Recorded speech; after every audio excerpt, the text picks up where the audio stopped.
When we first make a solution and we add solid into our solvent, initially that solid and solvent are separate entities. As our solution starts to dissolve, we're going to see a larger amount of dissolution or a larger amount of dissolving of our solid and less of that dissolved solid becoming a solid again. So our rate of dissolution is much larger than our rate of recrystallization or becoming solid.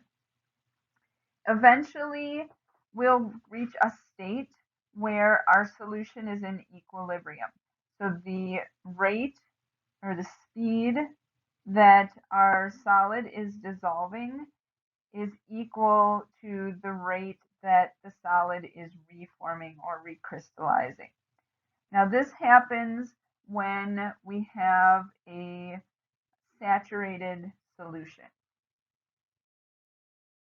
So what is saturated? Saturated is when we have dynamic equilibrium, which is what we just talked about, of our solute and solvent becoming or dissolving into solution and then also recrystallizing.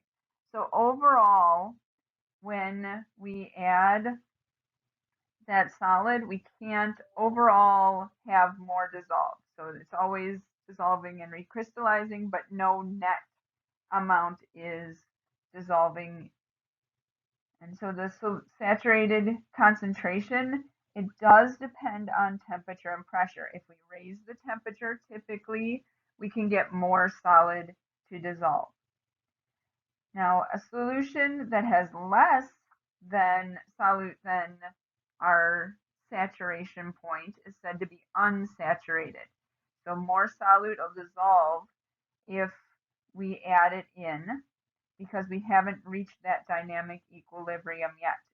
The rate of dissolving would be larger. And so we can get more to dissolve if we add more. A solution that has more solute dissolved than what it should is said to be supersaturated. So this happens with certain chemicals where if you're very careful to cool that you heat them up, you get more to dissolve and you very carefully cool them down, you can actually make a supersaturated solution where there's more solute present than what should be. And so these supersaturated solutions are very unstable. So adding even a little bit of the solid or disturbing them in some way produces a large amount of crystallization very quickly. So this particular example is sodium acetate. You add just a little more sodium acetate, it all begins to form crystals very quickly. So we can use solubility curves, which are very handy. These help us to determine if we're unsaturated, saturated, or supersaturated, if it's dissolved. And so our solubility is measured in grams of solute per 100 grams of water. And we can measure it at different temperatures because remember, there is a temperature dependence. Typically, as we increase the temperature, we increase our solubility. So we can look at a couple examples here.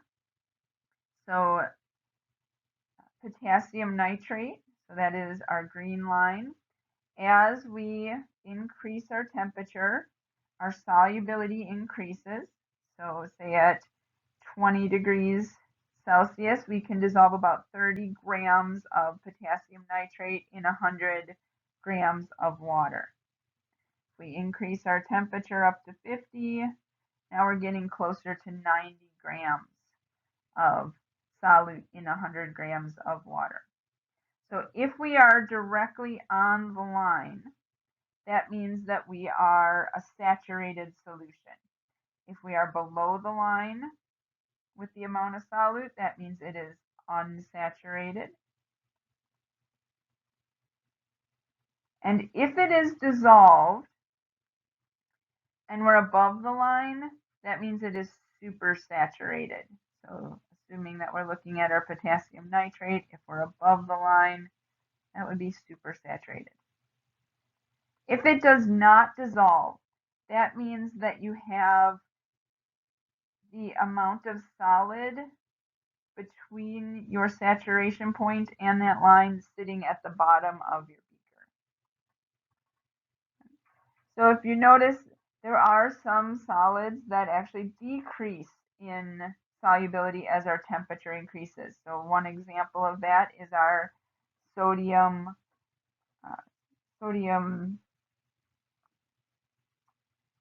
sulfate. Sodium sulfate in solution, it actually decreases in solubility, but this is an exception to our rule.